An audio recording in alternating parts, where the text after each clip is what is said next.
और बीजेपी के झांसे में भी आ गई कांग्रेस। बीजेपी ने ऐसा चक्कर चलाया कि जाल में फंस गई देश की सबसे पुरानी पार्टी। अब लोकसभा चुनाव से भी कांग्रेस को उम्मीद नहीं बाकी।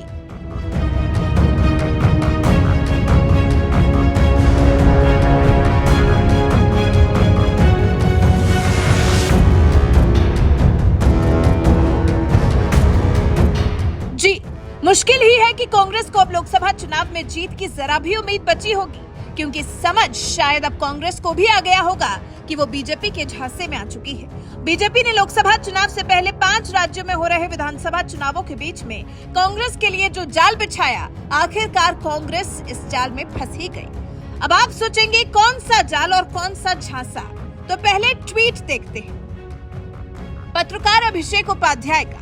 अभिषेक उपाध्याय ने सोशल मीडिया एक्स पर बीजेपी के जाल में कांग्रेस के फंसने की कहानी बयां की है। अभिषेक उपाध्याय ने लिखा है, राजनीति समझिए कि हो क्या रहा है। बीजेपी राहुल गांधी पर अटैक कर रही है और कांग्रेस नरेंद्र मोदी पर। यह सिलसिला लगातार जारी है, पर यहाँ एक ट्रैप है। कांग्रेस ने जितनी बार मोदी पर पर्सनल अटैक किया है, उसे भारी नुकसान उठाना पड़ा है। ये बात बच्चे बच्चे को पता है। सो कहानी यह है कि कांग्रेस पूरी तरह बीजेपी के ट्रैप में है, मगर यहाँ भी एक कैच है। कांग्रेस इस ट्रैप में इतने भीतर तक फंस चुकी है कि आप एक नहीं बल्कि 1000 बार भी उससे आगाह करेंगे तो भी वो इससे निकलने वाली नहीं है। मतलब ये कि कांग्रेस फंस भी चुकी है और ऐसी फंसी है कि अब निकल भी नहीं सकती है। देश भावनात्मक रूप से बदल रहा है। सोशल मीडिया के माध्यम से अब देश का राजनीतिक रूप भी बदलने लगा है। जिन मुद्दों पर साधारण भारतीय चौराहे पर भी बोलने से कतराता था, अब खुलकर वो देश के संवेदनशील मामलों पर चर्चा करता है। बीजेपी राज में समाज आंतरिक रूप से मुखर हो रहा है। काफी हद तक नरेंद्र मोदी और उनकी टीम ने पिछले कुछ साल में देश को बुलंदियों पर पहुंचा दिया है। बीजेपी ने खुद की संगठनात्मक मजबूती को तो दृढ़ता से देश के सामने रखा ही है, साथ ही विपक्षियों की गलत नीतियों का बखान भी जनता के सामने खूब किया है। इसी का जवाब देते देते कांग्रेस आपा खो बैठती है और फिर कांग्रेस को लेने के देने पड़ जाते हैं। अब जैसे पनौती वाला मामला ही ले लीजिए। 19 नवंबर को विश्व कप 2023 का फाइनल था अहमदाबाद के नरेंद्र मोदी स्टेडियम में। पीएम मोदी भी फाइनल मैच देखने के लिए स्टेडियम में मौजूद थे, लेकिन अफसोस भारत ऑस्ट्रेलिया से ये फाइनल मैच हार गई। उसके बाद से कांग्रेस ने एक शब्द पकड़ लिया, पनौती। जी, पनौती शब्द को लेकर कांग्रेस नरेंद्र मोदी सरकार को इतना घेर रही है कि अब खुद ही इस दलदल में फंसती चली जा रही है। विवादित बयान देने की वजह से ही कांग्रेस के अध्यक्ष रह चुके राहुल गांधी ने अपनी सांसदी गंवाई थी, लेकिन बाद में सांसदी मिल गई। लेकिन इसी से शिकायत तो इस बार भी हो गई है। राहुल गांधी ने भरी सभा में पीएम मतलब पनौती मोदी बोला है। सुनिए जरा। आपके ध्यान को इधर उधर करने का है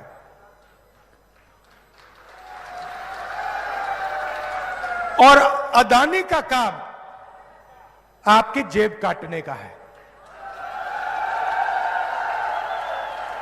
दोनों आते हैं, एक टीवी पे आता है, आपसे कहेगा हिंदू मुस्लिम, कभी क्रिकेट मैच में चला जाएगा, वो अलग बात है कि हरवा दिया। पनौती,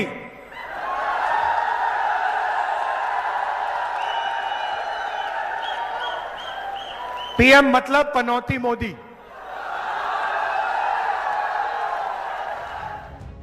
बस इसी बयान को लेकर राहुल गांधी पूरी तरह फंस गए हैं, लेकिन फिर भी कांग्रेस बाज नहीं आ रही है। शायद कांग्रेस समझ ही नहीं पा रही कि वो बीजेपी के जाल में फंसती चली जा रही है।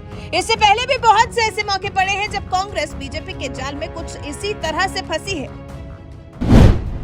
2007 में सोनिया गांधी का विवादित बयान।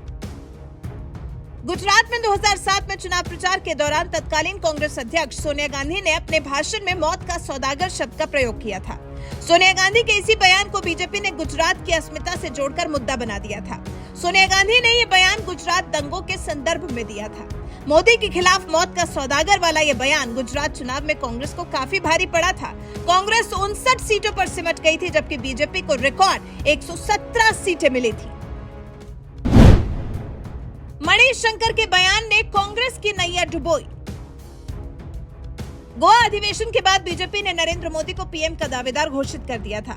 इधर कांग्रेस ने भी चुनाव की रणनीति तैयार करने के लिए एक बैठक बुलाई थी। इस बैठक में कांग्रेस के दिग्गज नेता मणिशंकर अय्यर ने एक विवादित बयान दिया था।